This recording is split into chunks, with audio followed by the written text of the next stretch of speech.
Hello, this is Sondra Oster, Baras, bringing you a few words of Bible from the heart of Biblical Israel. This week's Torah portion is Vaetchanan, and it begins towards the end of Deuteronomy 3 with those words, Vaetchanan, which means I pleaded, I begged. And it is Moses describing his prayer to God, in which he begs God to let him enter the land, even though God had punished him and Aaron both, just after the incident with bringing forth water from the rock. Just after that, as a result of that incident, God punishes both Moses and Aaron and telling them they cannot enter the land. And we know nothing at that point. If you go back to when that actually happened in the book of Numbers, God says this to them.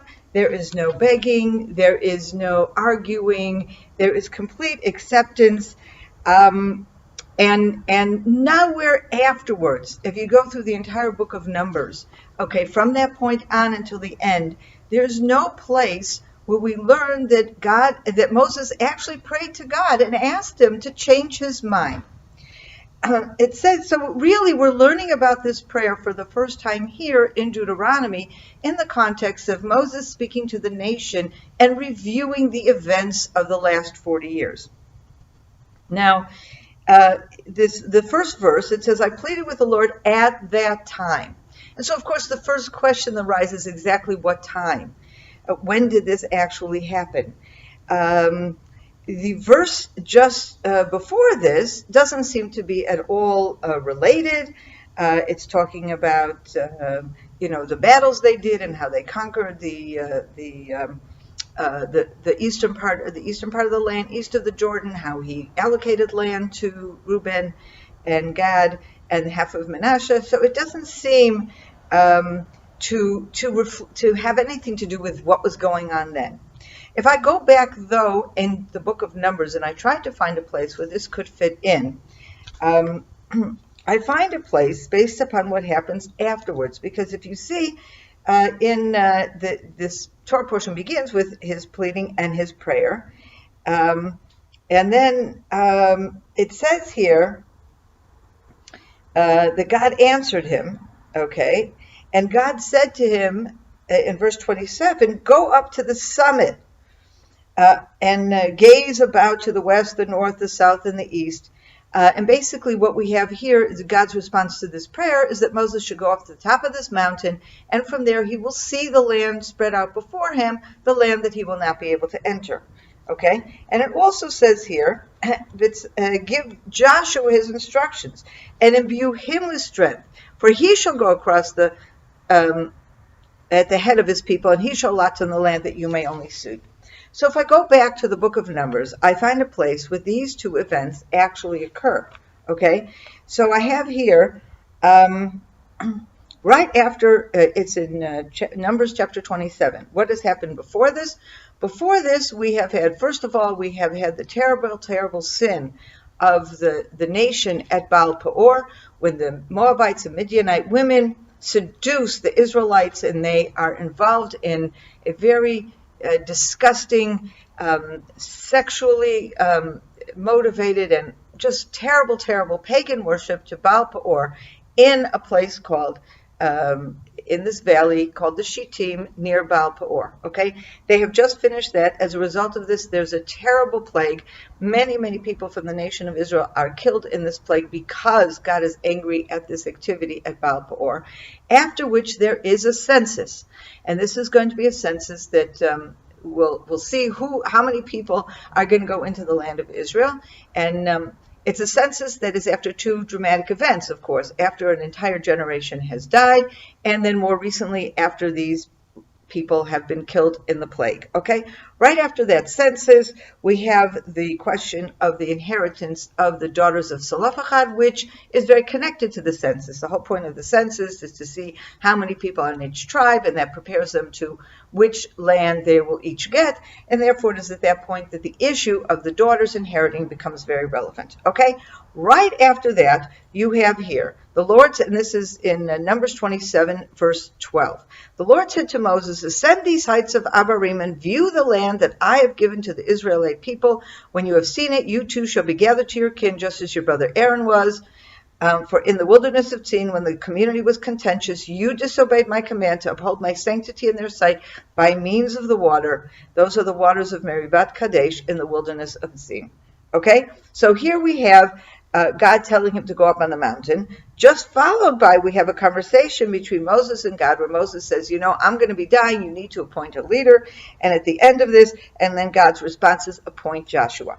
So if we see in our Torah portion that in Deuteronomy 3:23, we see this prayer immediately followed by go up to the mountain and Joshua will lead the nation.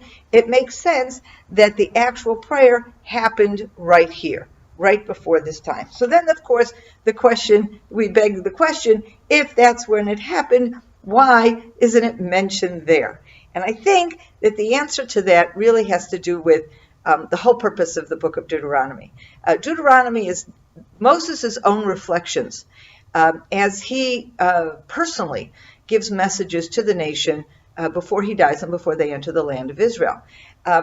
Moses' prayer to God may not be so important in the historical relation of the events, because nothing happened as a result of that prayer. Moses prayed, God said no, and so then the only thing that becomes relevant is the fact that he goes up onto the mountain, he can see the land, and the fact, of course, even more important, that Joshua is appointed and what are his expectations. But here, in the context of the book of Deuteronomy, Moses is not just relaying historical events. He is relaying his perspective on those historical events, and very often he's including his personal perspective. And therefore, when he's putting in how he begged God to go into the land, what he is conveying not only is how do you pray, I don't think that's the issue here. What he is conveying is how much he wanted so badly to go into the land of Israel. And he's talking to a nation that are about to go into the trip of their lifetime. They're going to go into the land. They're going to have to start battling. They're going to have to conquer and remove whole nations from a land so that they can in turn settle there. And it's a tremendous challenge. And Moses is very concerned about the nation. And one of the things that he wants to communicate to the nation is a love of the land. And the love of the land is something he can communicate because even though he too has never entered the land, he loves the land. And there's no greater expression of his love for the land that he's pleading to God and using that nation, that language. It doesn't say, I prayed God, I asked God.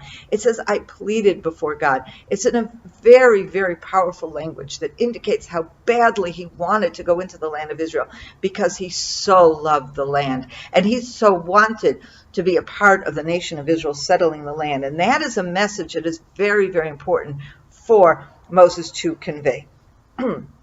Now, he also talks here about, in verse 26, he said, the Lord was wrathful with me on your account. Now, what exactly, how was the nation to blame for the fact that God was angry at Moses? And, here, and I think we've seen this last week as well in Deuteronomy, there's another indication that Moses blames the nation for his own punishment. But where he's coming from is the fact that the nation itself was so full of complaints and was such a burden on Moses that created the lack of patience that ultimately led Moses to his own sin. And it's that lack of patience that he's concerned about. And so this is why it's so important to bring this up to them here. This little story here ends in verse 29. We were settled in the valley near Beit Peor. And of course, they're still there. We recalled now the events and where we put this prayer in, and it was right after the sin of Baal Peor. It is right after the terrible plague and following the census. So they haven't moved, and this is basically what Moses is saying. This happened while we were sitting opposite Baal Peor.